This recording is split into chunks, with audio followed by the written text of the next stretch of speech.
12 warriors ventured into the forest of death. Among them was a warrior named Gillen, who suddenly attacked one of his teammates, injuring his eye. This act brought joy to another of their companions. The hero, visibly angry, confronted Gillen and asked, "Why would you do this when we are part of the same team?" Gillen coldly replied, "3 of your friends have already been eliminated from this forest, and you're next." Fear consumed the injured warrior as Gillen drew his sword and killed him. In the city, a young woman was attempting to escape. She boarded a carriage heading toward the port, hoping to flee far away and reach the legendary land of the 7th heroes. While on her journey, she resolved to secure her freedom and start anew. Meanwhile, the head guard, Rasheb, gathered the townspeople and announced that anyone attempting to escape the city would face execution. He reminded them of the leader's decree that no one was allowed to leave without explicit permission. One of the condemned begged for mercy, but Rasheb showed no leniency, ordering the guards to execute the escapees en masse. The square was soon drenched in blood. Rasheb then declared that travel permits were only granted with the leader's approval. The girl trying to escape to the port was caught by a guard. Rasheb approached and asked what had happened. The guard explained that he had caught her attempting to flee in one of the carriages leaving the city. The girl tried to explain to Rasheb that she had boarded the carriage by mistake. Rasheb, with a somber expression, questioned her decision, then ordered the guard to take her to the blood-soaked area where the other bodies were, stating that the cleanup should happen all at once. The girl was overcome with terror upon hearing this. Just then, a young warrior appeared, calling out to her, "Where have you been, Bibi? I've been looking everywhere for you." He untied her hands from the guard's grip and walked away with her. The guard called out, demanding the young warrior identify himself and explain his actions. The warrior simply replied that he was her brother and she had merely been lost. Rasheb looked at the young warrior and questioned, "How can she be your sister when I see no resemblance between you?" The young warrior replied, "She is my sister, but not from the same mother." Rasheb then remarked coldly, "In that case, the death count will increase by 2. The girl, hearing this, became terrified once again. The young warrior suggested, "Let's resolve this another way," and drew his sword. Before anything could happen, a larger man appeared from behind, grabbed both of them by their clothes, and asked sternly, "Where have you 2 been, children?" Both turned to him, surprised and bewildered. Rasheb demanded to know who the large man was. The man approached Rasheb, referred to the pair as mere children, and discreetly offered him a bribe. Rasheb, pleased with the offer, called them troublesome kids, but allowed them to leave, instructing the guards to let them go. One of the guards hesitated and questioned Rasheb's decision. Rasheb sternly asked, "Are you disobeying my orders?" The guard quickly apologized and stepped back. The 3 left the scene together. The girl, Bibi, expressed her gratitude to the large man. However, the young warrior, named Quinz, struck Bibi lightly on the head and scolded her for hiding in a carriage that was meant for his escape plan. He revealed that he had been in the next carriage, and her actions had compromised his plan as well. Bibi retorted angrily, telling Quinz that he too should be thankful to the man who had saved them. She also demanded that he stop calling her Bibi, saying it was a name she disliked. The large man then told them bluntly that their escape plans were doomed to fail because they were poorly thought out. He grabbed Quinz by the head and explained that he had paid a significant amount of money to Rasheb to save them. That money had been intended for his own escape from the city. The man expressed his frustration, stating that he didn't care whether they ended up dead or imprisoned, but their reckless actions had ruined his well-laid escape plan. He turned to Quinz and asked sarcastically, "Do you understand now, little hero?" Quinz, confused, responded, "Little hero? What do you mean by that?" The large warrior explained to Quinz, "Anyone who wishes to cross to the other side and meet the 7 heroes is called a little hero." Quinz, irritated, replied that the nickname annoyed him. The large warrior then advised, "If you don't like it, stay here, return to your homes, and avoid getting killed." With that, he began to leave. Quinz called out, asking him to wait, and inquired if he knew a way to escape from the city. Bibi also expressed her interest in learning about the escape route. The large warrior questioned them, "Why should I tell you? What reasons do you have for wanting to escape this place?" Bibi, sorrowful, confessed that she had no family left here. She remembered the tragic burning of her home and the loss of her loved ones. Before they could discuss further, Quinz heard the sound of approaching footsteps. Acting quickly, he picked Bibi up and threw her into the water. He then turned to the large warrior and asked, "Do you have a weapon?" The guards arrived and declared they had caught them again. One of the guards mentioned that they had managed to escape Rasheb the first time by offering him a virtue, but now they were here to confirm how much virtue they had left. Quinz, confused, asked the large warrior, "What does virtue mean?" The large warrior explained, "Virtue refers to the money I gave to Rasheb. Some residents pay it to the king to gain permission to leave the country country, but the amount taken depends on their wealth. The guard reiterated, "Now we must confirm all your virtues." He then accused the large warrior of having given Rasheb a significant amount of money and assumed he had much more. The guard ordered his men to kill them and seize all their possessions. One of the guards approached Quinz, but Quinz struck him with a powerful blow from his sword, leaving the guard defeated. The large warrior was astonished by Quinz's strength and began to wonder who he truly was. He recalled the time when he was spying on the guards during his own escape and suspected that Quinz might have known he was also observing them during the confrontation with Rasheb. A guard shouted at Quinz in anger, demanding, "How dare you kill the king's guards?" and ordered the others to kill him. 3 guards advanced, but Quinz swiftly eliminated them with a single strike of his sword. He then killed another and finished off the last one before throwing their bodies into the water. The large warrior was shocked by Quinz's immense power and asked for his help. He also invited Quinz to accompany him on his journey. Bibi emerged from the water, visibly angry at being thrown in. She approached them, and Quinz remarked, "It's good that you're still alive." He then informed her that they would join the large warrior to find an escape route from the city. The large warrior introduced himself as Fide and asked Quinz for his name. Quinz responded by telling him his name. The trio boarded a boat heading toward a secluded tavern hidden along the waterways. Once inside, Quinz, despite his young age, began drinking heavily, much to Bibi's discomfort. She remarked uneasily that the tavern felt far from safe. A staff member approached her, commenting on the state of her clothes, which drew her attention away from Quinz's reckless behavior. Meanwhile, Fide was engaged in a discussion with the tavern owner. He explained his intentions to help Quinz and Bibi escape with him and began negotiating for a discount on their fees. The tavern owner, irritated by his request, questioned his seriousness. Fide, maintaining his calm, responded with charm, advising her not to let anger ruin her beauty. He reminded her of the large sum he had already paid to ensure their safety. Reluctantly, the tavern owner agreed, albeit begrudgingly, stating it wouldn't be an issue. After finalizing the arrangements, Fide approached Quinz and informed him that the leader of the smugglers wanted to meet him. He cautioned Quinz to tread carefully and avoid upsetting her. Turning his attention to Bibi, Fide inquired about her new outfit. Bibi explained that she had swapped her old clothes for a set given to her by one of the tavern employees. Quinz, meanwhile, met with the smuggler leader in a dimly lit corner of the tavern. She cut straight to the point, asking if he intended to cross to the other side. Quinz, exuding confidence, claimed he could manage the feat without her help. The smuggler leader responded with a smirk, stating that while he might cross the river, he would never meet the 7 heroes. She revealed that the 7 heroes would remain in the forest for 2 days, working to prevent a looming civil war. This revelation left Quinz stunned, his thoughts racing at the prospect of the 7 heroes being within his grasp. Unbeknownst to them, Rasheb was lurking nearby, watching the tavern closely alongside a large contingent of guards. He marched into the building, his presence commanding the room's attention. With a booming voice, he declared that he had received reports implicating the tavern in smuggling operations and announced that everyone present would be inspected. Demanding to see the owner, he waited as the tavern owner stepped forward and boldly denied the allegations. She challenged Rasheb to provide evidence to support his claims. Rasheb motioned to an informant, who stepped forward and revealed the tavern's role in smuggling activities. This betrayal enraged the owner, but before she could respond, Rasheb ordered the guards to silence the informant permanently. Without hesitation, a guard executed the man on the spot, further heightening the tension in the room. Rasheb turned back to the gathered patrons and coldly declared that they would all be arrested. At his signal, chaos erupted as the guards began their assault. Fide, determined to protect Quinz and Bibi, fought valiantly, but the overwhelming force made it difficult to hold his ground. Amidst the confusion, Bibi was captured by Rasheb. Holding her tightly, Rasheb sneered, reminding her that this was the 2nd time she had fallen into his hands. He declared with grim finality that this time there would be no escape. Her execution, he proclaimed, would serve as a lesson to all who dared defy the city's iron grip. Hearing Rasheb's grim declaration, Fide called out to Quinz, urging him to act quickly. Quinz leaped onto a nearby ship suspended by ropes, cutting them with swift precision. The ship crashed onto the guards below, causing chaos. Many guards were injured by the impact,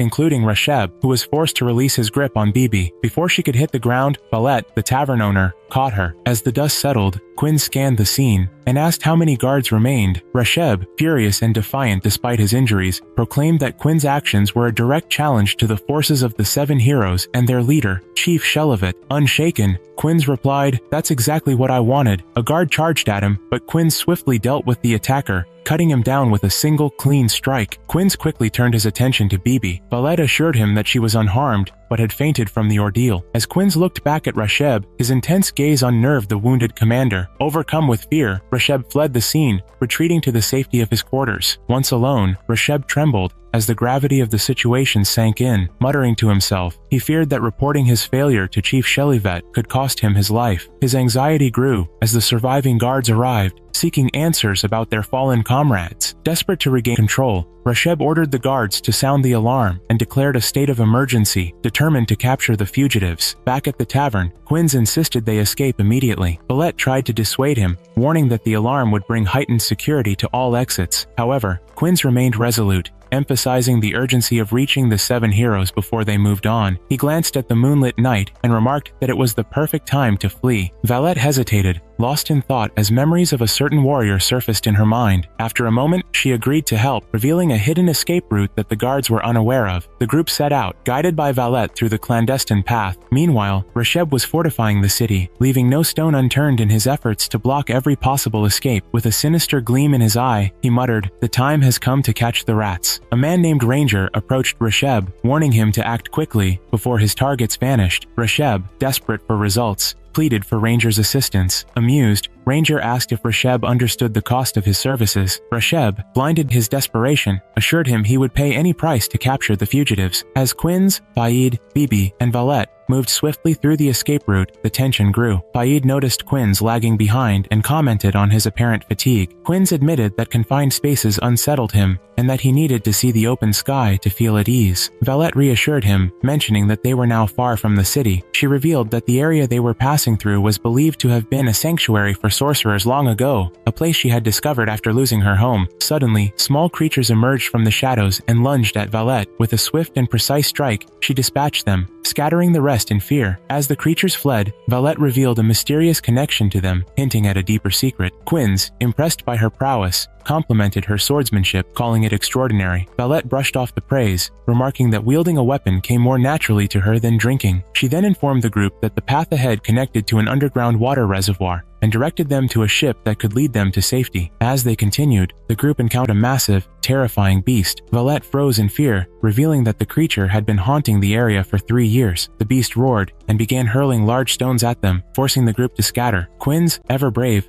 leaped toward the beast and struck its head with his sword, but the attack had no effect. In retaliation, the creature grabbed him and slammed him into a wall, leaving him gravely injured. Valette, panicking, declared the monster unbeatable. Faid urged Valette to stay calm as he noticed a ship moving overhead. He shouted to the group that they needed to board it immediately. At that moment, Bibi regained consciousness, disoriented, and asking if she was still alive. Faid, looking grim, replied, "I doubt it, given what we're facing." Turning to the beast, Bibi burst into tears, trembling with fear as she clung to Faid. Frustrated, Faid demanded Valette reveal another escape route, reminding her of the significant payment he had made for their safety. Tearfully, Valette admitted there was no other way out, declaring their plan a failure. The beast, noticing her distress, sneered, "This crying girl looks delicious," and charged at them. Refusing to give up, Faid struck the beast with his weapon, briefly forcing it back. Turning to Valette, he declared he wouldn't surrender, even if she had. With determination, he hurled his weapon at the beast's leg, tripping it and causing it to crash to the ground. The victory was fleeting as the beast quickly rose, laughing and taunting them that the stumble was nothing more than an inconvenience. Undeterred, Faid leaped into the air with Bibi on his shoulder and struck the beast's head, previous injury from Quinn's attack now worsening. Encouraged by this, Faid attempted another strike, but the beast caught his weapon and used it to slam Faid into a wall. The impact sent Bibi tumbling from his grasp. Faid, bloodied and injured, struggled to recover. Valette acted quickly, racing to catch Bibi mid-air, saving her from a deadly fall. The beast mocked them, declaring their efforts futile. Despite his injuries, Faid looked up at the ship and urged the group to board before it was too late. Suddenly, a mysterious light appeared near Quinns, catching everyone's attention. Faid, squinting, wondered aloud, "What is that light?" Quinns descended from above, landing directly on the beast's head. With a confident smirk, "Thanks for breaking the ceiling and letting the air in here," he said, taunting the beast. The creature swung at him, but Quinns dodged nimbly and launched himself back into the air. With a powerful strike, he delivered a devastating blow to the beast's head,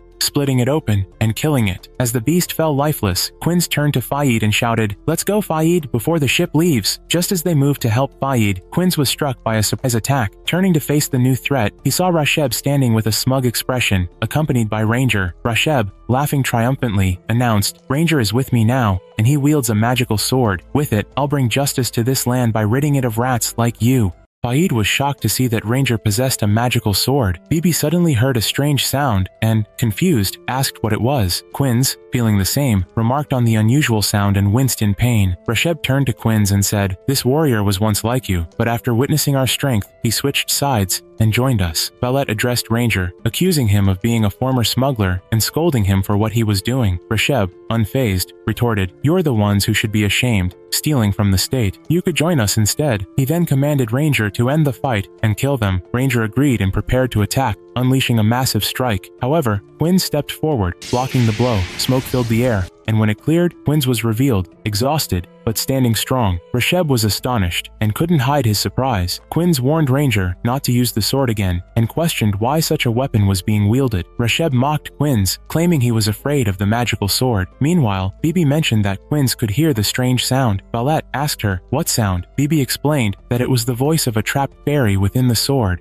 and its sound could kill anyone in its path. Rasheb laughed darkly, declaring that their deaths were imminent and they would soon become corpses. But to everyone's surprise, Ranger lowered his sword and began walking away from the battle. Rasheb, confused, demanded to know where he was going. Ranger replied, "My mission is complete. That boy is incredibly strong. He blocked my strike with a normal sword." Rasheb, trying to stop him, insisted that Quinz only needed one more blow to be defeated. Ranger countered, "If you want me to continue, you'll have to pay me extra for the additional time." Reluctantly, Rasheb agreed. Ranger launched another powerful strike, and although Quinz attempted to block it, he failed. The force of the attack sent him crashing into a wall, creating a deep crater. Rasheb, observing the aftermath, remarked smugly, "So Quinz is now stuck in that hole," and told Ranger that his mission was complete, dismissing him. Meanwhile, Faid emerged from behind a boulder and informed Blatt and Bibi that he needed to board the ship to save someone. Bibi, concerned, asked about Quinz. Faid reassured her, saying, "He'll be fine if he's the person I believe he is." Elsewhere, Quinz regained consciousness and asked where he was. Rasheb appeared and explained that he had brought him there,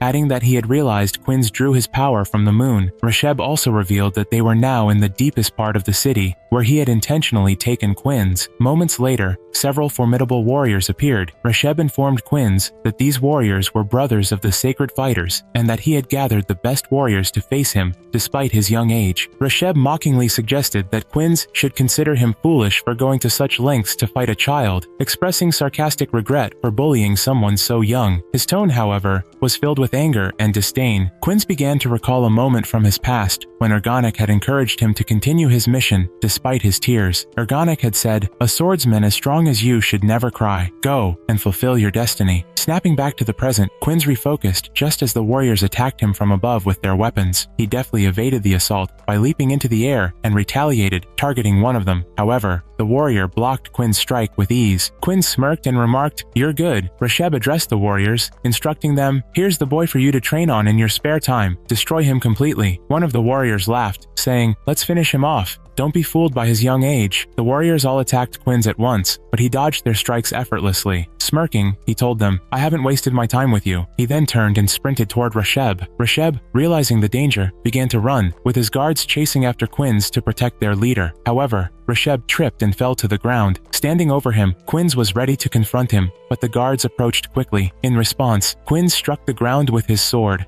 unleashing a powerful energy wave that killed all the guards before they could reach him. Rasheb, shocked by Quinz's power, asked, "Who are you? How do you know about this trap here? One that I didn't even know existed." Quinz explained, "I passed through here a long time ago. I know every inch of this place." He revealed that Erganek had informed him about the old wars and the traps that remained in the area. Erganek had tasked him with memorizing their locations. Quinz then turned to Rasheb and declared, "I know exactly what lies behind this door." He pushed Rasheb, using him to open the door. Inside, the group encountered the High Monk, who demanded, "What is all this commotion? Who are you?" The monk proclaimed, "This is the most sacred place. No one, not even the 7 warriors, has the right to enter here." Ignoring the monk's words, Quinz walked further into the chamber, his focus fixed on a large tree. The High Monk turned to Rasheb and remarked, "This magical energy is Erganek's. He was the servant of the 7 warriors and passed through here with them 23 years ago. At that time, during the largest assault by the Vishtik army, Erganek cast a powerful magical ritual that created the stone spears. Quinns interrupted, telling the monk to be quiet. He then addressed Ergonek. Are you satisfied with what you're hearing? They call you the servant of the 7 warriors, yet you're the one who saved them with your spell. Isn't that funny? The high monk, perplexed, asked Rasheb, who is this boy? Rasheb explained, he's one of the fugitives who wanted to reach the other side, where the 7 warriors' camps are located. The monk turned back to Rasheb, criticizing him. You've become weak in your duties, not the capable man you once were. Quinns leapt closer to Ergonek, asking, do you recognize me now, Ergonek? It's been a long time and I've changed completely. The high monk interrupted, urging Quinns to listen. He recounted events from 23 years ago, when he witnessed the 7 heroes embark on a mission accompanied by 7 companions. During that time, the heroes eliminated 4 traitorous warriors who had allied with the Vishtik army. These traitors had infiltrated their group, but the 7 heroes exposed and defeated them. The monk also explained that the heroes' actions in the battle against the Vishtik army led to the construction of the Great Wall that now protects the city. Quinns recalled how, in the past, everyone abandoned Ergonek. Despite this, Quinns vowed to remain with him and meet those who had left him behind. The high monk continued his story, explaining how the stone spears appeared during that fateful time. Back then, he had been a simple merchant, amazed by the events unfolding before him. He realized the truth of what had happened and built this sacred place to honor it. The monk added that the warrior Shemilatov was tasked with protecting the empire. Quinns laughed and addressed Ergonek. Isn't it funny that Shemilatov became a noble? Even after returning 20 years ago, he boasted with pride that the emperor trusted a thief like him. I remember him strutting around confidently, and I laughed at him. Now he must be eagerly anticipating what will happen next, all while trying to hide the truth. They cheered as they drenched me and my friends in blood back then. Anger consumed Quinns as he remembered, and he declared to Ergonek that he would leave now. He acknowledged Ergonek's contributions to protecting the empire, but insisted he be allowed to pass. Drawing his sword, he prepared to act. The high monk,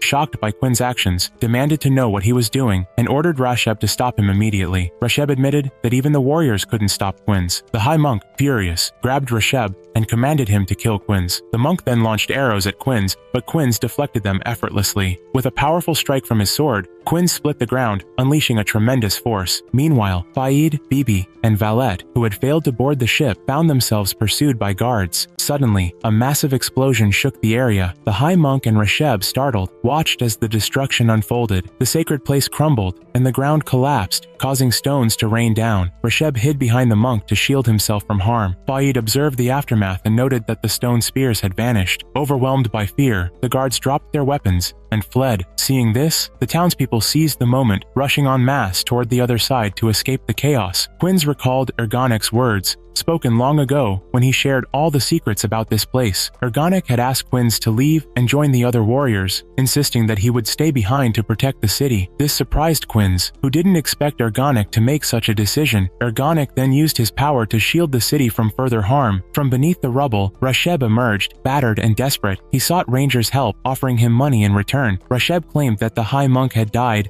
and that authority over the city now rested in his hands. However, a group of enraged townsfolk appeared, intent on killing Rasheb. Ranger, uninterested in Rasheb's plight, walked away, leaving him to face the people alone. Meanwhile, the remaining guards tried to escape on the ship. Faid, acting quickly, threw a rope, pulling the guards down and preventing their escape. Boarding the ship himself, Faid set it in motion. Frustrated, he remarked that he couldn't catch up to the other ship either. Valette, observing the chaos, declared that her days of smuggling were over. Bibi, however, felt a deep sadness for Quinns, believing he was left behind. Just then, Quinns appeared, riding a dragon and soaring through the sky beside them. His sudden appearance left everyone astonished. Amid the destruction, one of the townsfolk exclaimed that the stone spears had been destroyed. A knight reassured the people, telling them not to worry and reminding them that the 7 heroes were present to protect them.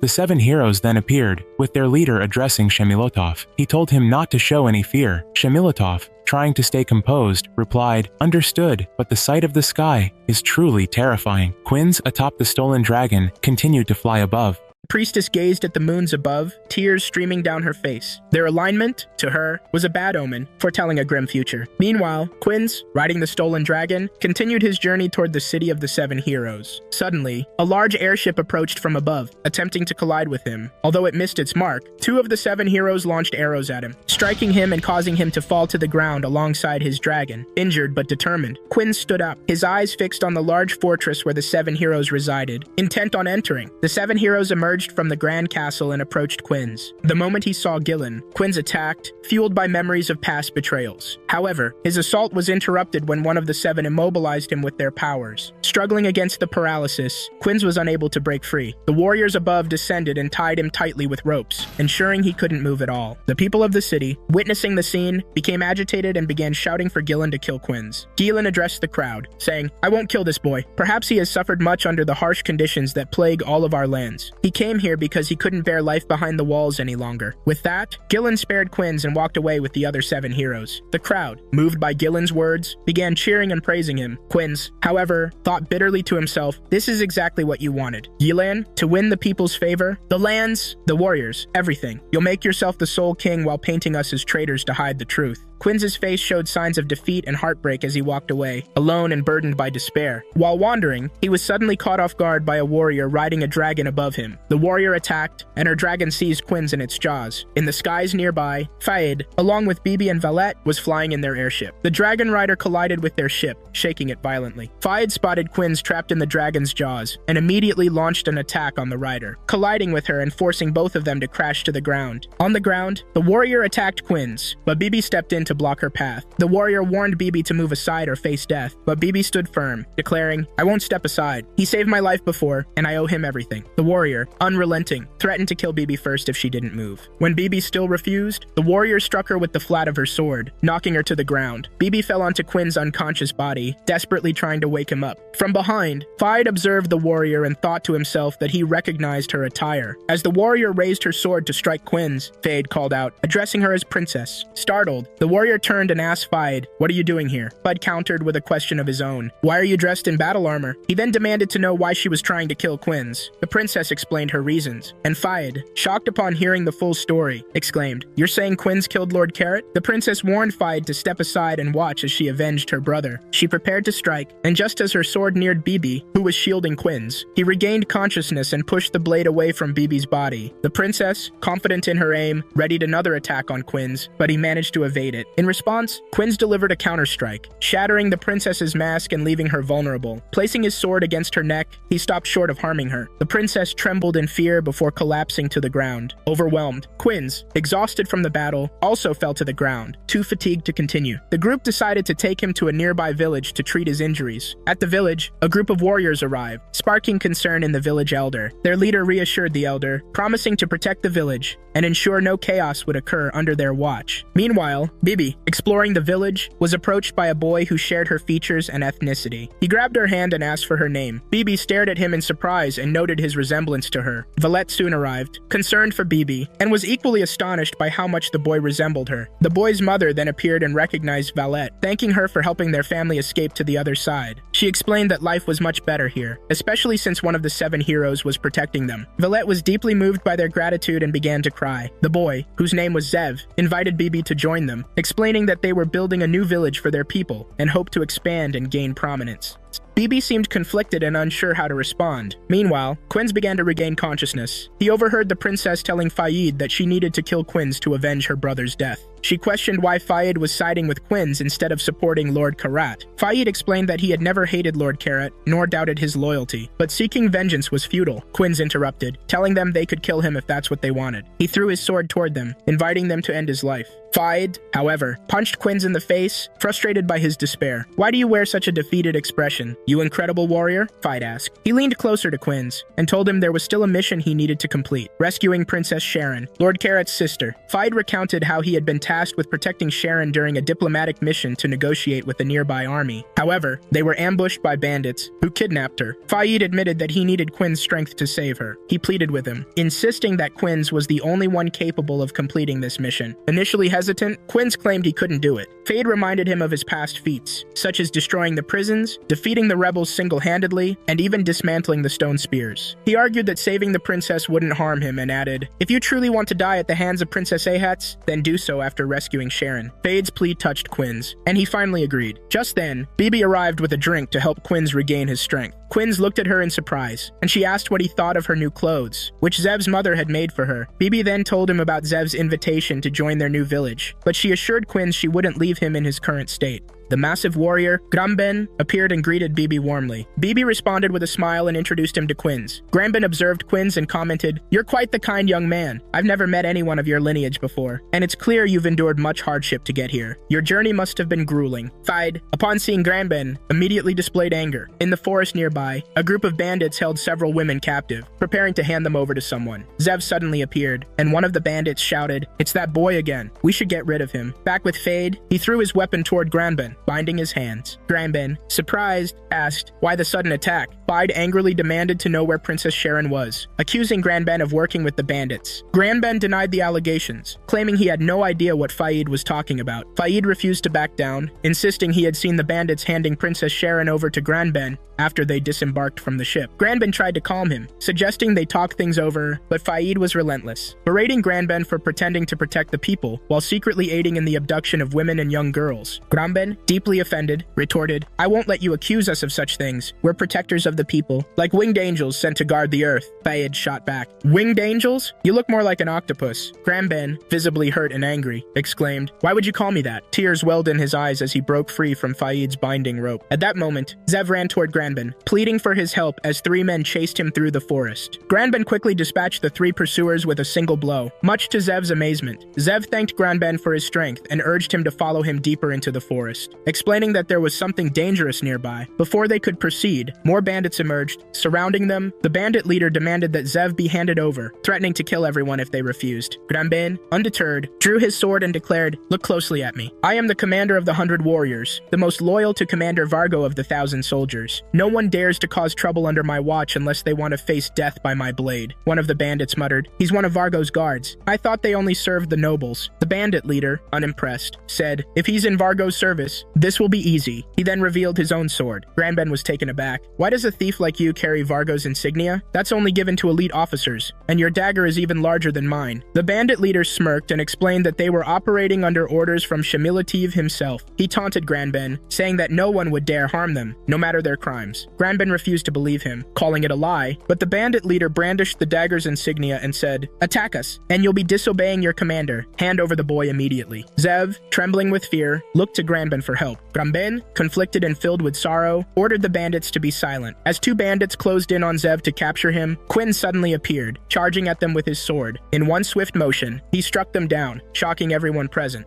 Three other thieves attacked Quinzel, but Quinzel killed them with a single strike. The leader of the thieves was astonished and asked, "Who is this boy?" Quinzel looked at the leader and said, "They're dead, and that means nothing to me." The leader of the thieves showed Quinzel a crest and told him it wouldn't scare him. Quinzel struck the crest, splitting it into two pieces, and then cut off the leader's hand. The leader begged Graben for help, saying they were both part of the 7 heroes. Graben replied, "No, I won't help you. I don't even know why the 7 heroes gave someone like you this crest." The leader of the thieves warned him, "You'll regret what you've done." Fargo arrived and asked, "What's going on here?" Everyone was surprised to see Fargo. Graben said, "My older brother, what brings you here?" The leader of the thieves ran toward Fargo for protection, but Fargo struck him with his sword and told Graben not to call him older brother in public, as they had agreed to keep that a secret. The leader of the thieves tried to speak to Fargo, but Fargo stabbed him with his sword, killing him. Fargo picked up the crest and said it belonged to the nobles and was also his. He expressed sadness that it had been stolen from his home. Graben said, "So that's the story," and added that he was sure they weren't working with the thieves. Fargo thanked Quinzel and asked for his name. Quinzel introduced himself, and Fargo praised him for stopping the thieves and preventing future crimes. Graben also thanked Quinzel, saying, "You did a great job." Bibi started crying and told Quinzel that everyone was now safe, hugging him while still in tears. Fargo told them he would send his men to clean up the bodies and then left. Vid called out to him, saying he wouldn't let him leave until he handed over the princess, claiming he had seen her imprisoned in Fargo's custody. Fargo replied that he couldn't discuss secret matters but assured him he had information about protecting the princesses and the high-ranking nobles to keep them safe. He promised to arrange a meeting and reminded Vid that he was the commander of the 7 heroes' armies, meaning he hadn't disappeared but was staying at the mayor's house. Valbet said she would see the princess soon. Vid replied that if everything went well, he would meet the princess, and his journey would finally come to an end. Bibi expressed sadness, saying they would part ways tomorrow. In the forest, Graben defeated the remaining thieves and freed the captives, who were initially scared of his appearance. Graben reassured them, saying, "Don't be afraid, I'm here to save you." He untied their restraints, and one of them hugged Ziv and thanked him. Quinzel and Valbet entered a tent, and Valbet told Quinzel she would leave with the people she had previously helped escape. Quinzel replied, "All right." BB, feeling sad, said, "We'll part ways and never see each other again." Meanwhile, Fade and Ahats made their way to the mayor's residence to confront Vargo. However, before they could reach him, they were ambushed by a group of men. Fade's eyes widened in shock. "These are the bandits we killed. How are they still alive?" Realizing too late what was happening, he cursed, "Vargo has lured us into a trap." The undead bandits attacked. Fade reacted immediately, striking down the first one that lunged at him. "Vargo!" he shouted. "Show yourself so I can kill you myself." Turning to Ahats, he urgently instructed, "Run! You must escape before you get killed." Ahats refused to leave. "I won't abandon you," she told Fade. "How could I face the princess if I left you behind in this battle?" With that, she raised her sword and struck down several of the creatures with a single blow. As they fought, strange things began to emerge from the bandits' bodies. Ahats recognized the dark magic immediately. "This is Vishtik sorcery from the land of darkness," she exclaimed.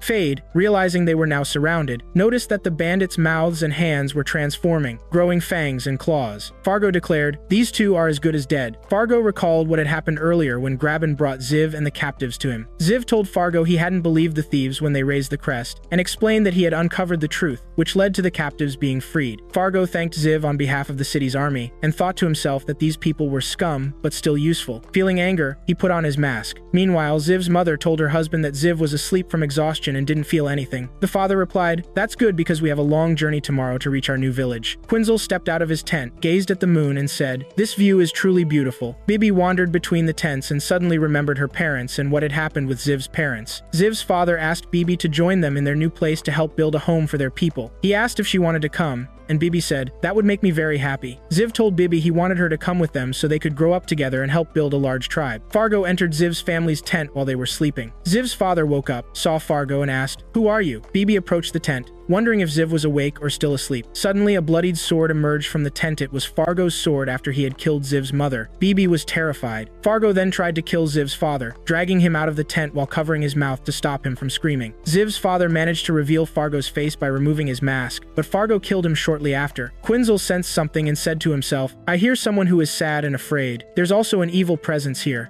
Meanwhile, in the forest, Fade and Ahats found themselves tied up, surrounded by monstrous bandits. Just as they were about to be devoured, Ahats' dragon descended from the sky, unleashing a fiery attack that killed many of the creatures. Breaking free, Fade and Ahats mounted the dragon, and with one final lightning-infused strike from Ahats, they obliterated the remaining enemies and soared away. Granben awoke from his sleep, peering out his window. "What's going on out there?" he wondered. Fargo returned to Ziv's tent and said, "You're the one who must die now. It's your turn." Bibi, furious, shouted at Fargo to stop what he was doing. Fargo looked at her and said, "So, you've caught me." Bibi said to Fargo, "Why are you doing these bad things? You promised us that you would take us to a new place to live peacefully and build a new village for us." Fargo replied to her, "I was lying to you all," and told her, "You are pathetic. How could you trust someone like me, you strange humans?" Bibi attacked Fargo with a large stick, but Fargo kicked her in the stomach, causing her to spit blood and collapse to the ground next to Zyph. Fargo said to her, "You've ruined my fun," and told her he didn't even need to use a sword to kill them. Then he revealed some items from his arm and held Zyph's parents, which terrified Bibi. Zyph woke up and upon opening his eyes, saw Bibi crying. The monster struck Zyph, sending him flying, and then tried to attack Bibi again. But suddenly, Quinzel appeared and blocked the attack. Bibi hugged Quinzel and cried, telling him that this man had killed Zyph's parents. She was heartbroken because they had promised her she would stay with them in their new village. Quinzel told her he already knew. Then Quinzel also revealed something from his armsome monster carrying a collection of swords which shocked everyone who saw it. Quinzel said to Zyph's parents, "Forgive me," and unleashed the swords on them, killing their monster. Fargo was stunned and said to Quinzel, "Stop, I work for Shimoltevin, and no one can harm me." Quinzel shot an arrow at him, cutting off his right arm. The princess, along with Vade, descended and saw Quinzel from above. They landed near him. Quinzel said to Fargo, "How could you promise humans a better life and then mock their feelings?" Fargo laughed and said, "Who cares?" Quinzel replied, "This land witnessed a decisive battle, where the forces of Fishtik clashed, and the Emperor set up his camp. Soldiers fought and died here for this land." He paused to recall what had happened and then angrily said to Fargo, "Does this satisfy the military leader who is supposed to protect this country and serve as its shield? No matter how strong the 7th warriors are, I will eliminate them no matter the cost." Fargo asked him, "Who are you to do that?" Quinzel replied, "It doesn't matter who I am," and directed his swords at Fargo to kill him. The rest of the people woke up and saw what had happened. They ran to help Fargo, unaware of the truth. But when they saw what had happened to Zyph and his family, they attacked Quenzel. Bibi tried to stop them, but they didn't listen and continued attacking Quenzel. The princess approached Quenzel on her dragon, grabbed him, and flew with him into the air. Quenzel was taken to a distant place with his friends. Vade said to him, "Now your true self has been revealed, the appearance of the black sword." Quenzel replied to Vade, "You were the one who helped me cross to the other side. Thank you for that." Then he told the princess, "I can't do anything now, but that doesn't mean you can kill me anymore." Meanwhile, Bibi recounted the battle and told the others that Quenzel wasn't evil, and that Fargo was the one responsible. One of the men asked the tribe elder, "Do you believe this?" The elder replied, "No, I don't believe it. Mr. Fargo has shown us great generosity, while we saw Quenzel looking like a monster." Bibi told them, "No, Quenzel is not a monster," and she cried as she left the tent. Quenzel was sitting alone when the princess came to him. Quenzel asked her, "Have you come to take revenge on me again?" She replied, "No, I came here to apologize to you." She told him that she hadn't thought about what had happened in the right way, and that her brother's death had left an empty space inside her. She had turned her grief into a quest for revenge against him, but now she was sad and realized that Quenzel had tried to save him. She knelt down and told him she wanted to make it up to him but didn't know how. Quenzel approached her and said, "Lift your head, Ate." He told her that was enough and also said he knew she was a good person, which made Ate cry even more.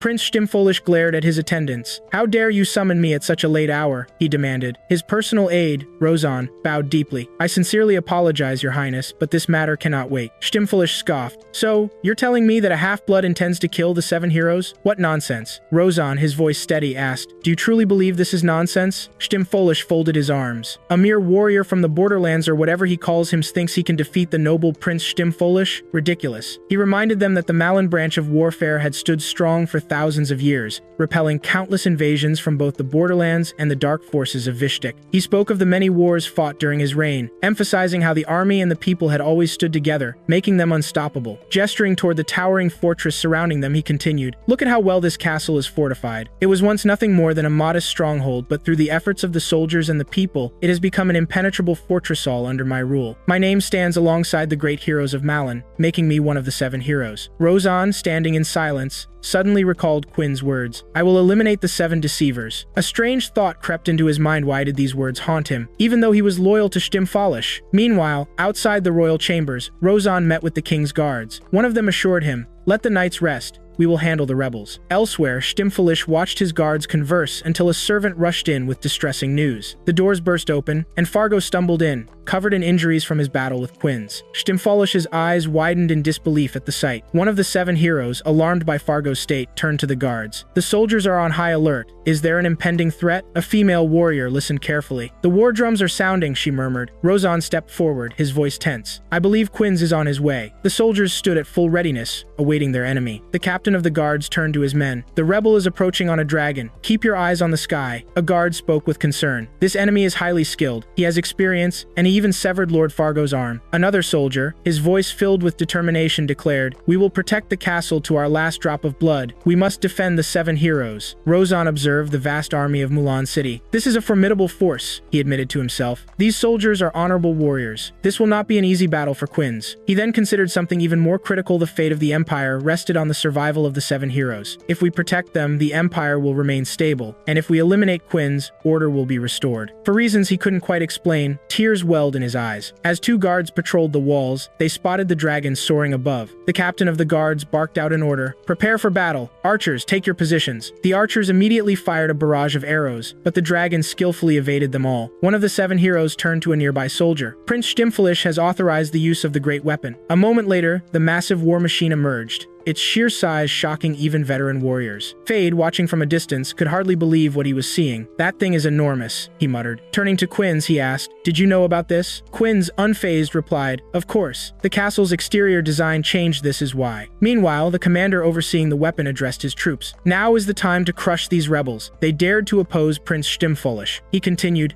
"This weapon has already defeated the enemies of the dark lands of Vishtik. A mere half-blood does not require this level of force, but he must be punished for his audacity in maiming Lord Fargo. This will serve as an example. Betrayal will not be tolerated." Back inside the fortress, Prince Stimpfoolish turned to Fargo. "Are those the rebels?" he asked. Fargo, exhausted and wounded, nodded grimly. "Yes, they are." Prince Stimpfoolish looked at Fargo, his expression cold. "You can't afford another wound," he said. "Step back and watch the battle. This is all because of your failure, and now we're forced to correct your mistakes." Meanwhile, Ahats turned to Quinns. Quinns, the dragon warriors want us to target the weapon, she said. What should we do now? Quinns recalled a moment from his past, back when he was with Prince Stimpfolish. At the time, a group of warriors had come to inquire about the great weapon. Quinns had told them, it's still under maintenance. It needs more time. One of the warriors had responded, then there's no problem. If it takes too long, we'll eliminate the enemies ourselves before leaving. Shaking off the memory, Quinns turned to Stimpfolish. Let's get back to work. He then glanced at the prince and remarked, I didn't know you were skilled at stone carving. Stimpfolish smirked. I wasn't born a thief either, he replied. But who would have thought that the greatest swordsman in the city was also the son of a blacksmith? He chuckled before adding, even a former thief like me is now helping to defend the empire. His gaze softened. Honestly, I never expected to fight alongside you, but I must admit, I'm glad we met. Quinns snapped out of the memory, his expression darkening with anger. He took flight near the castle, drawing the attention of the guards, who immediately fired another round of arrows at him. The guardian of the great weapon watched the battle unfold. Our dragons never miss, he said confidently. Each one of them is defending the castle with all their might. The enemy will undoubtedly target the weapon, and when they do, they'll be reduced to ashes. A soldier ran up to him. The great weapon is fully charged. The guardian nodded. Then open chambers 1 and 2, they need to be filled with water. On the castle rooftop, the soldiers were ordered to fire their arrows at full force. At the same time, Quinns and his allies maneuvered through the sky, avoiding the barrage of projectiles. Despite their efforts, the dragon warriors failed to land a hit. Fade called out, Quinns, flying isn't working for us right now. Why aren't you attacking back? Ahat's exhausted answered, I've used up all my lightning spells. I can't slow them down anymore. Quinns gazed at Mulan's army, his thoughts racing. They're formidable, he admitted to himself. His mind drifted to the past. Please, don't stand in my way. Rozan watched the battle unfold, his predictions proving accurate. I knew Quinns would struggle, he muttered to himself. But then, his eyes flickered with uncertainty. Though, it's a full moon night, he considered the possibility. Maybe he will succeed. Yet, another thought lingered. Would Quinns abandon his allies and his winged dragon to survive? Rozan clenched his fists. No, he wouldn't. He has never abandoned them. At the great weapon, the soldiers turned to their commander. The 7th chamber is fully filled, they reported. The weapon is ready for launch. Back in the castle, Prince Stimpfolish laughed, the sound echoing through the halls. He turned to Fargo. Look around you, he said smugly. Do you see all these soldiers, this castle, this weapon? His grin widened. All of this exists to protect me. As Quinns and his allies approached the great weapon, Ahat spoke urgently. We're getting close. Quinns unsheathed his swords. His eyes burned with determination. They will not retreat, he said. I know their loyalty runs deep. The guardian of the great weapon gave the order. Fire. The air crackled with energy as the massive weapon unleashed a devastating lightning strike. For a moment, everything vanished. Quinns, Ahats, Fade, and their dragon were nowhere to be seen. The guardian smirked. That is the fate of all rebels. Then, something unexpected happened. A blinding light erupted across the battlefield. The soldiers shielded their eyes. No one could see anything. When the light faded, the dragon remained. But this time, it was alone. There was no sign of Quinns, Ahats, or Fade. They had already infiltrated the castle.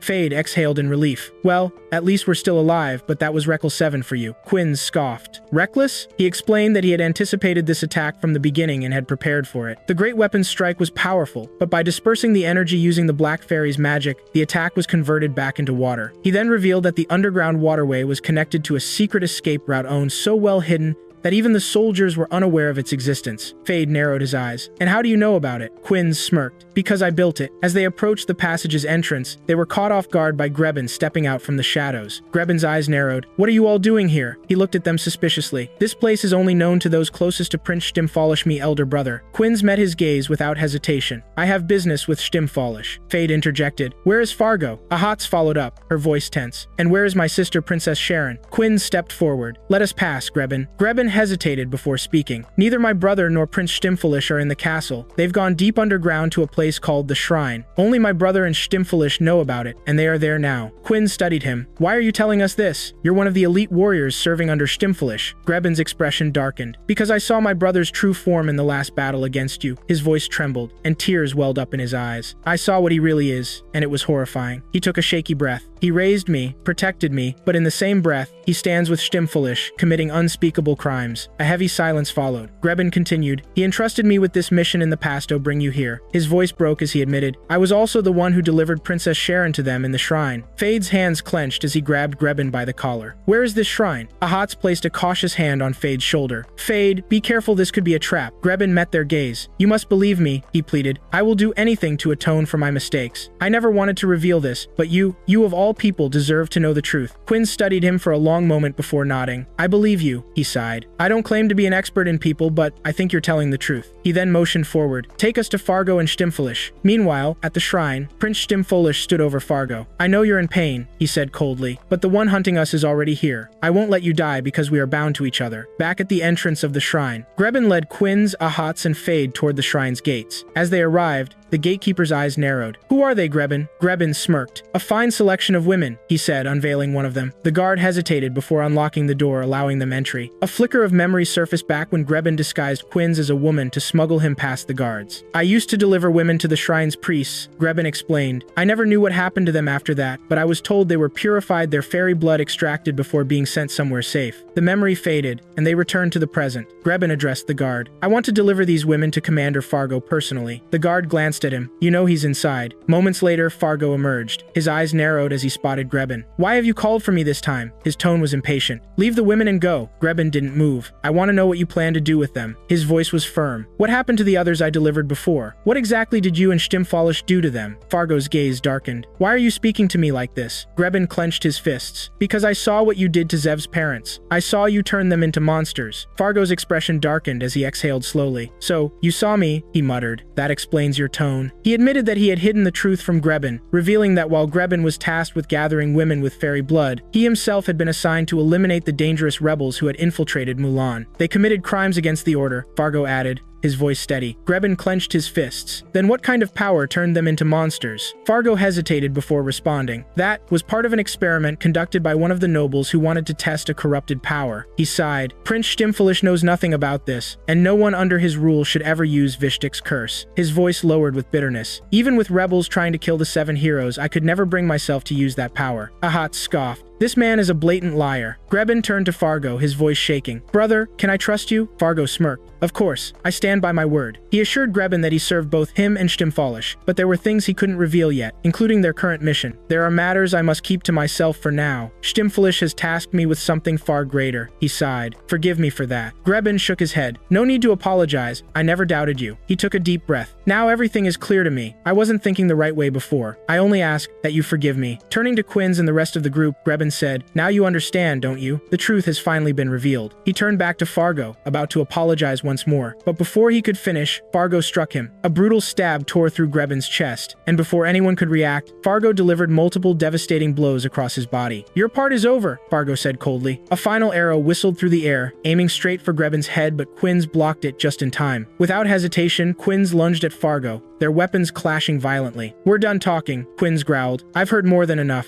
Fargo smirked. Still slow, he taunted. Then with a sneer, he asked, Why did you even bring him here? Quinns' eyes burned with fury. My mistake was letting you live. Fargo tilted his head slightly. Perhaps we can strike a deal. He casually brushed dust off his coat. I'll give you Princess Sharon. You take her and leave. That way, your reputation stays intact, and you remain the great hero of the Borderlands. All this for just one woman. He gestured toward the door. Why keep attacking Stimpfolish's domain? Quinns' glare sharpened. Is she here? Fargo smirked. Yes. Quinns tightened his grip on his sword. Good. Then I'll kill you first. Take her and move on. There will be no deal because after this, I'm going to kill Stimpfolish. Silence fell over the room. Everyone was stunned. Fargo's eyes flickered toward Grebin, a wicked grin forming on his lips. You want to know what happened to those women before? He asked. Then, with a wave of his hand, he revealed them transformed into monstrous creatures, their grotesque figures filled with suffering. A seething rage overtook Quinns. His body trembled as he gritted his teeth. Fargo chuckled. These are them. Quinns' fury erupted.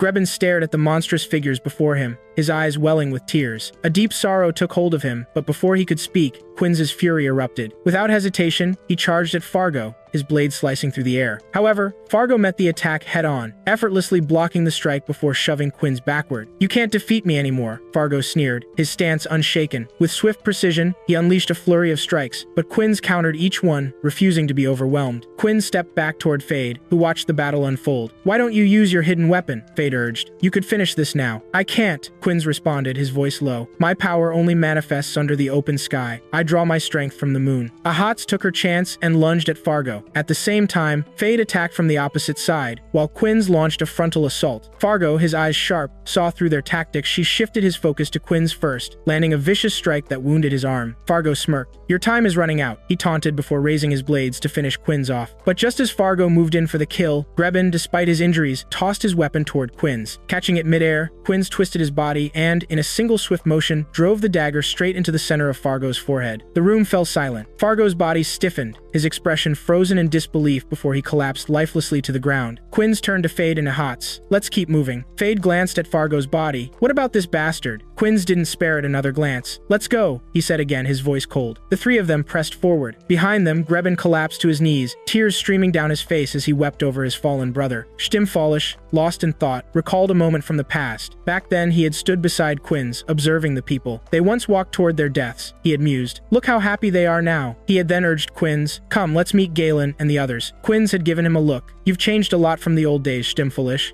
he had remarked. "You were a thief back then." Stimfolish had smirked. "Mocking me now, are you?" Snapping back to the present, Stimfolish turned as a guard approached. "The rebels have infiltrated the kingdom," the guard reported. "How is Fargo handling them? Should we intervene?" Stimfolish waved a dismissive hand. "Prepare yourselves," he instructed. "Fargo will return soon, carrying the heads of the rebels." He then glanced at a document on his desk, smirking at what he read. "So," he murmured, "they've captured one of rare bloodline." A soldier stood nearby, explaining, "Once in a while, a descendant of the Charlondo border clan is born with extraordinary traits. Though they resemble humans, their bodies carry powerful fairy blood. Their very essence brims with energy. This is exactly what we need." Stimfolish's smirk deepened. "Is that so?" He studied the report again before commenting, "She doesn't look like the usual filth from the wastelands." "Should we begin now?" the soldier asked. Stimfolish nodded. "Drain every last drop of her blood. Leave nothing behind." As Quinn stormed into the kingdom, guards fell before him, cut down before they could even react. Step by step, he advanced toward Stimfolish. Stimfolish's expression darkened, his fingers clenching into fists. "Useless fool," he muttered, realizing that Fargo had failed him. Quinn stopped before him. Stimfolish's anger flared. "What are you doing here?" Quinns eyed him coldly. "You've aged quite a bit, Stimfolish." Stimfolish narrowed his gaze. "Who are you?" Princess Sharon's screams echoed through the chamber as her blood was drained, the pain evident in her voice. Fade and Ahats wasted no time, rushing toward her to stop the ritual. Stimfolish, unfazed, gestured to his guards. "Stop them," he commanded. At once the guards illuminated the chamber, revealing a grim sight beneath Fade and Ahats' feet, piles of bones littering the passage ahead. Fade's eyes narrowed in disgust. "What in the hells are you doing, you noble idiot?" Stimfolish smirked. "I assume you rebels came here to save Princess Sharon," he said nonchalantly. "Instead of opposing me, you should be praising me. I am Prince Stimfolish, one of the 7 heroes." His voice carried a grandiose air. "This girl will be the cornerstone of my eternal rule. A noble hero like myself deserves the power to reign indefinitely." Quinns, unimpressed, stepped forward and cut him off. "Enough," he said coldly. "You've sunk lower than I ever imagined." As Fade and Ahats cut down the remaining guards and released Sharon from her restraints, Fade turned toward Stimfolish, barely able to contain his anger. "You're disgusting," he spat. "How could you do something like this?" Stimfolish, seemingly unfazed, scoffed. "You will all pay for your insolence," he declared. "I am a noble hero, one of the 7. You should be thanking me for protecting you from the forces of Vishtik." His eyes locked onto Quinns. "And you're really drawing your sword against me? Over some half-blood girl?" Quinn's gaze darkened. "For a brief moment in your life, you were a noble warrior," he said. "But now, you've become something far worse. And it ends here. This mindless cruelty, this endless cycle of violence, it all stops now." Stimfolish's expression flickered, something stirring behind his arrogant facade. His fists clenched as he glared at Quinns. "Who is this boy?" he thought. "Why does he look at me with those eyes?" For the first time in years, he felt something he had long buried: anger. Quinns didn't give him time to dwell on it. He lunged forward, his blade flashing toward Stimfolish. But the prince was fast. He dodged the strike with ease. Quinns pivoted and swung again, but Stimfolish raised his weapon in time, steel clashing against steel. Stimfolish let out a chuckle. "You're quick.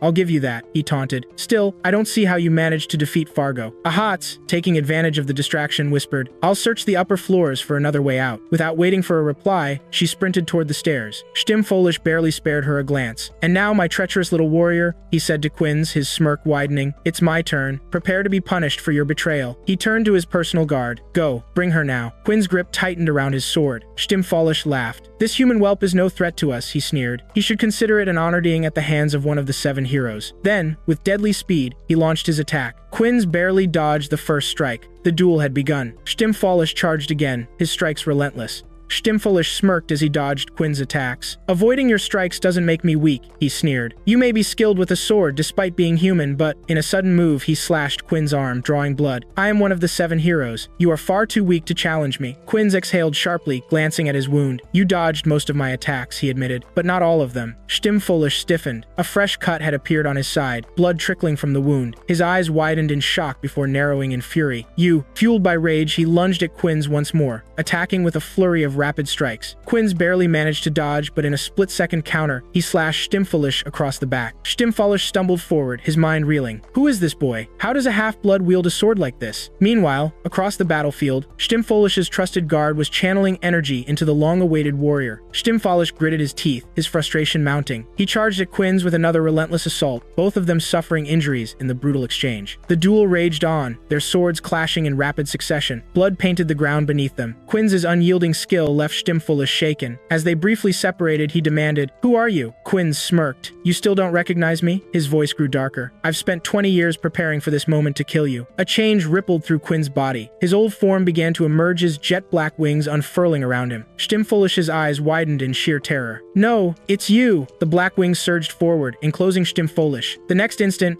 Quinns appeared behind him. Blood gushed from the prince's body as wounds tore open across his flesh. Stimpfoolish gasped, staggering forward. "Impossible. Your body shouldn't have survived this battle." Quinns' expression remained cold. "You should be dead too, after what you did to me." His voice dropped to a lethal whisper. "You took my left eye. You crept up behind me like a coward and severed my right arm." Stimpfoolish's breath hitched as his mind was flooded with a forgotten memory. "No, that night in the cursed forest." He stared at Quinns, his voice barely above a whisper. "You're Asherit?" Quinns raised his sword. "After you, the rest of the 7 heroes are next." From the sidelines, Ahats gasped. "The traitorous spear wielder, Asherit?" Stimpfoolish's shock deepened. "That night, the 7 of us tore you apart in the deadly forest. How are you still alive?" Quinns clenched his fists. The power from his black wings was overwhelming, but he knew he was nearing his limit. "One more strike, and I will end him." He charged forward for the final blow, but suddenly his strike was intercepted. A group of female warriors leapt into the fray, blocking his attack. Stimpfoolish burst into laughter. "What took you so long?" He sneered at his guard. Ahats tried to interfere, but she was immediately restrained by the female warriors. Quinns staggered back, his body heaving from exhaustion. "Damn it, I can't keep fighting like this." Stimpfoolish sauntered toward him. "Do not kill him," he ordered. He stopped right in front of Quinns, eyeing him curiously. "Tell me, how did you gain such an appearance?" Quinns glared at him, his breathing ragged. Stimpfoolish's smirk widened. 20 years have passed, yet you remain this young. What unnatural means have you used? What blood did you steal? What body did you take?" He leaned in. "Tell me your secret." Quinns' fist tightened. "This body is the price I paid for revenge." His voice trembled with anger. "I waited 20 years for this night to end you, and now, after all this time, this is what you want to ask me." Stimpfoolish's guard approached him. "We should be celebrating,"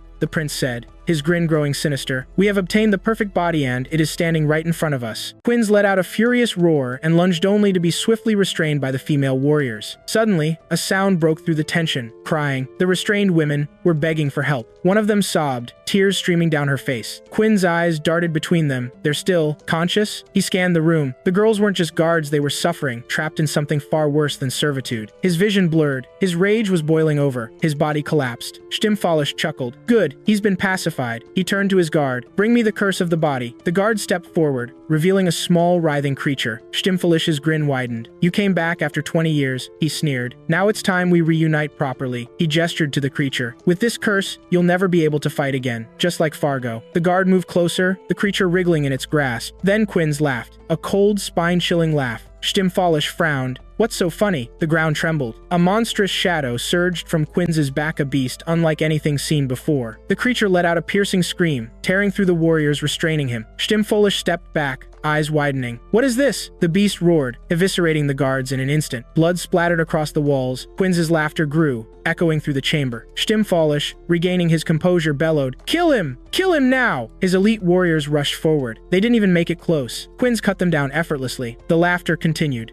Quinzel dropped a large stone on Stimpfoolish, causing him immense pain. Fade then called out to Quinzel in astonishment. Shortly after, Stimpfoolish's deputy arrived and exclaimed, "What incredible strength!" However, he was immediately struck by Quinzel, which led to his demise. Quinzel then turned to Stimpfoolish and told him that he would now kill him without any regret. He delivered a blow that severed Stimpfoolish's arm, causing him excruciating pain. Stimpfoolish pleaded with Quinzel, saying, "Wait, let's talk this through," and reminded him that they were once close to each other. He begged him to stop, but Quinzel struck him again, killing him completely. Quinzel then declared, "The first one is dead, and 6 more remain." However, his weapon, which had emerged from his back, shattered, causing Quinzel immense pain and leading him to lose consciousness. Ahats rushed to him, catching him before he fell to the ground, and she felt deeply afraid for him. Sharian reassured Ahats not to worry about him. Ahats replied to Sharian, "He has become so frail, how can I not be afraid?" Sharian told her, "Don't worry, he is incredibly strong, but he used a significant amount of his power, which caused this." Suddenly, water broke through the walls, and Ahats said they needed to leave immediately. They all ran outside as fast as they could. The scene shifts to Grebin, who was holding onto his brother's body after his death, overwhelmed with grief. He then recalled the past, remembering the first time he met Fargo. Grebin had saved a girl from the capital, and Fargo thanked him, inviting him to join the kingdom's army. Fargo told him that he would become the leader of the 10 warrior soldiers and explained that this was done under the orders of Commander Stimfolish, who admired those who defended their land and country. Fargo then asked Grebin if he agreed. Grebin replied that he wholeheartedly accepted. Fargo then handed Grebin a special weapon belonging to Stimfolish's army. Grebin told Fargo that he had a request, and asked if he could call him his older brother. Fargo replied that he had no objection, which made Grebin very happy. Returning to the present, Grebin held the weapon and said that he had loved it and always protected it. However, he admitted that he had failed to see Stimfolish's dark side and couldn't help him or stand against outsiders for his sake.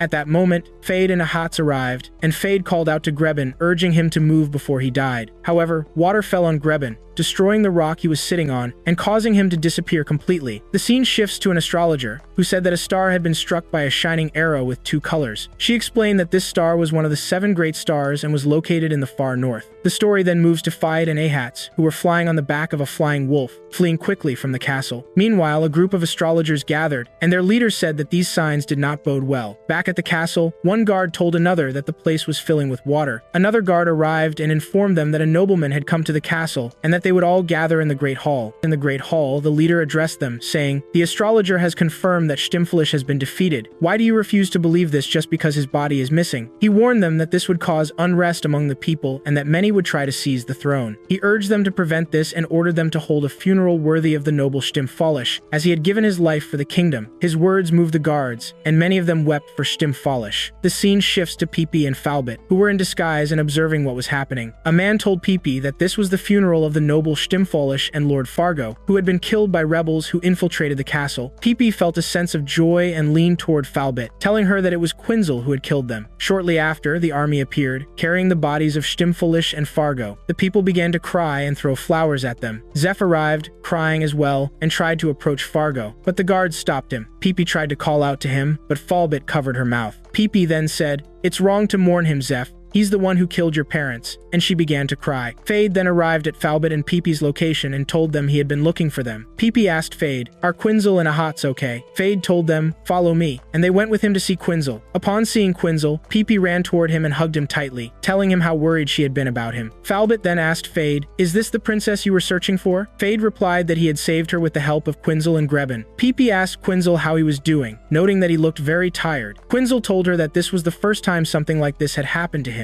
but he assured her that he would recover soon. Falbit commented that the place they were in was close to the road and asked if he felt safe there. Fade explained that Quinzel had insisted on staying in this location. Quinzel then said that this place was near someone dear to him. He walked to the spot where his friends were buried. Pipi asked if this place was truly that important to Quinzel. Fade explained that this was where Quinzel had buried his friends who had fought alongside him 20 years ago and were very close to him. Ahats then revealed that Quinzel's real name was Ascarite, and that he was one of the 4 heroes who had been betrayed and killed by the 7 heroes. Falbit expressed disbelief, saying, "I've been smuggling my clients to a place ruled by fools. I can't believe it." Quinzel told them that he had had enough and asked them to return to their own places. However, Pipi pointed toward the funeral and said, "Look." Quinzel turned to see it and felt a surge of anger. The captain of the guards addressed the crowd, saying that a witness must be appointed to testify to the deeds of the noble Stimfolish. He added, "It is unfortunate that we are bidding him farewell now, but Stimfolish is not truly gone. He lives on in our hearts. He was not killed by the enemy's sword in a dishonorable way. We must fulfill his final wish, which was to protect Moulin from any harm." The captain then raised his sword in salute to Stimfolish, and the other guards followed suit, crying as they did so. Pipi remarked that this grand funeral was for 2 despicable people who didn't deserve it. Fade cursed them, saying, "No one saw the actions of these dead men, and now they are being buried alongside the honorable." Ahats added, "He's the fool who tortured my sister, the Empire, and its people." Quinzel then said, "And the remaining 6 others will kill them too. These beloved figures, protected by the best soldiers, will fall." He told them to retreat while they were still safe. Quinzel and his group went to sleep. Falbot asked Peepee if she was having trouble sleeping, and then asked her again, "Don't you want to accompany Quinzel?" Peepee replied that accompanying Quinzel would expose her to many things, and that she would also be a burden to him on his mission. Falbot told her that it was difficult to accompany Quinzel, but added, "What if I told you that you wouldn't be the only one accompanying him?" Ahat stood near the fire, and Sharian approached her, saying, "It's clear that you've made your decision to accompany Quinzel." Ahat's replied that she didn't think Quinzel would need a weak fighter like her, but she wouldn't leave him alone. Quinzel stepped out of the cabin and approached Fade, who was flying on a dragon. Fade landed and told Quinzel, "I'm sorry I can't accompany you, as I have something I must protect." He promised to repay Quinzel for what he had done for him someday, and asked him to take care of Ahat's. Quinzel looked behind him and saw that Ahat's, Falbot, and Peepee hadn't left him alone. They had decided to go with him. The scene shifts to the castle, where one of the 7 heroes told Rozan that he must inform the Marquis of what he had seen and what he knew about the hero of the Borderlands. Rozan thought to himself that doing so would put Quinzel in danger and expose him to the wrath of the 7 Spears. However, as a member of the 7 Spears, he felt obligated. He then went to Gailan and told him that there was something he needed to share.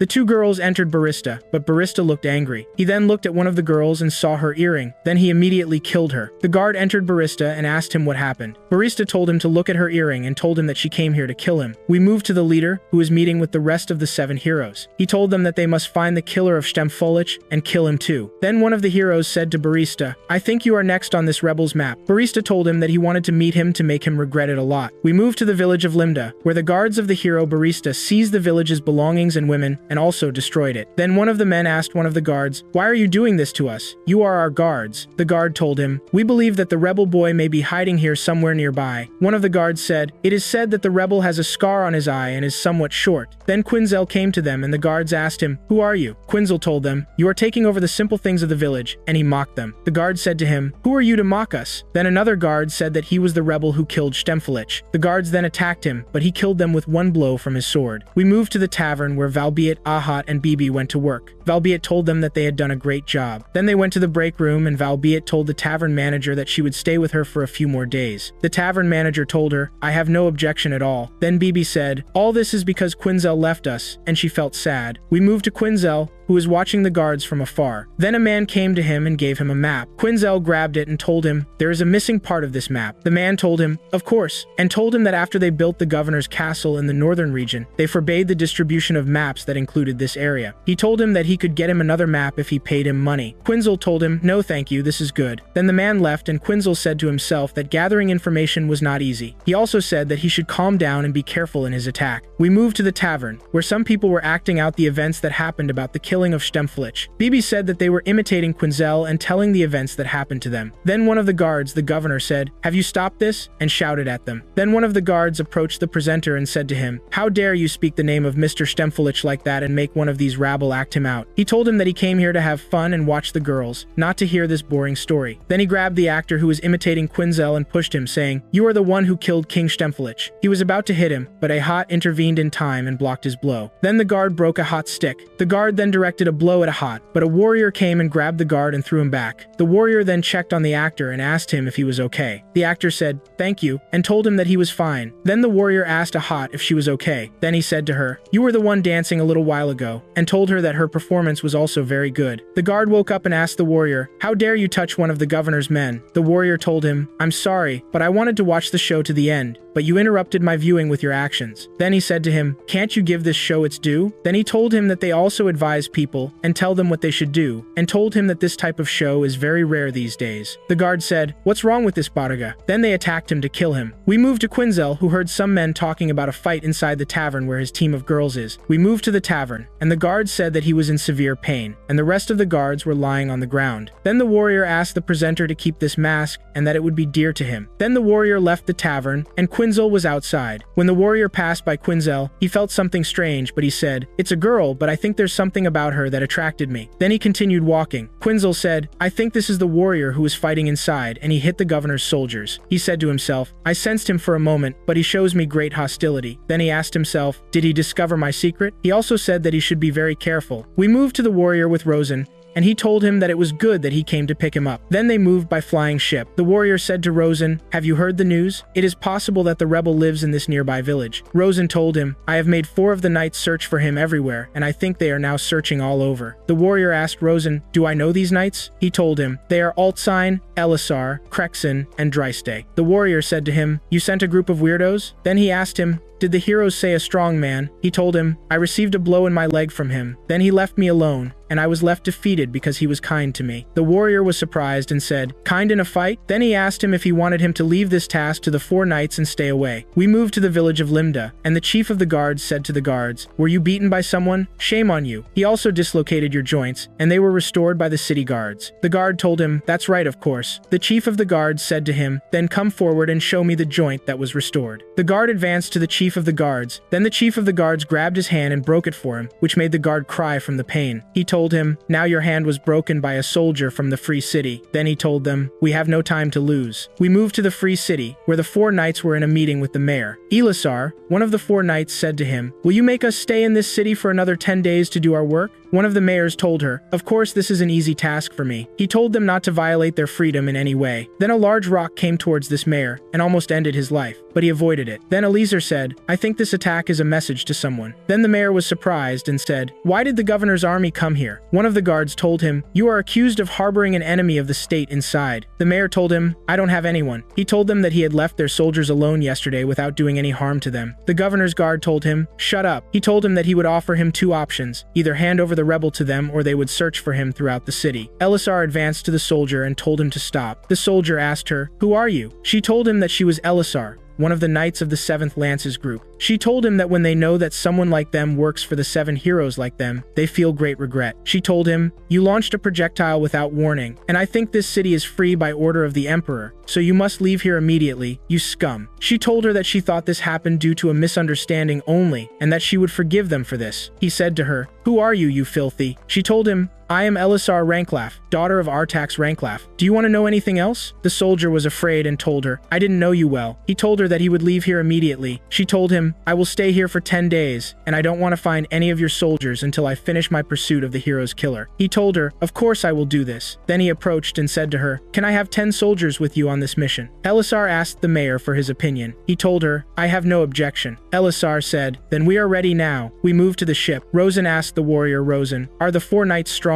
Rosen told him that they do not face their strength. Then he told him, "In the past, there were nobles of the city of Valkran who rebelled. Then the general requested reinforcements from the leader, Glyn. Then they sent these 4 there to assess the situation." Elisar told one of the soldiers not to go to the fort because it is very dangerous. Elisar said to him, "I cannot leave the soldiers alone so that I will not be disgraced." Then they went there and killed the leader of the rebellion, and the revolution was suppressed by the 4 knights. Then he returned to the present and told the warrior that no one alone can defeat the killer of the heroes. The warrior told him that he was surprised and did not know that the killer had this history full of victories. He asked him to give him a chance to prove himself to him. Then he told him that he might kill him on his way very easily, which made Rosen's features change to great concern as well. We moved to Bibi, who said to herself, "Where are you now, Quenzel?" Then the 4 knights stormed into Bibi's room, leaving her shocked. Bibi asked them, "Who are you?" Elisar told her that they deeply apologized and explained that they were searching for something. She mentioned that the heroes had made a mistake again this time. Bibi thought to herself, "They are looking for Quenzel." Then one of the knights said he felt very exhausted, and another added, "We need to take a break." The 3rd knight said, "You need to understand the size of the city we are searching in," and informed them that what they were looking for was a humanoid being with fairy blood, making it difficult for his fairy to detect it easily. He added, "This is not what we are looking for, is it?" Eliezer apologized to Bibi for scaring her in this way, and then told the knights, "Let's go back to the chase." One of the 4 knights paused and then said to Bibi, "You are of the Miral lineage," and told her that she might be able to merge with the fairies and use her power for spiritual communication. He mentioned that he had never met anyone like her before and was happy about it. Elisar said, "Let's go," and they carried their fellow knight, who continued to praise Bibi even as they left. Then one of the knights said, "Look at Sophie. She has never acted this way before," and added, "I think we are getting closer to our target." Bibi said, "That fairy was looking at Quenzel, which means he is nearby. I must inform Ahath and Falbiet." We moved to Quenzel, who said, "I think I will have plenty of time.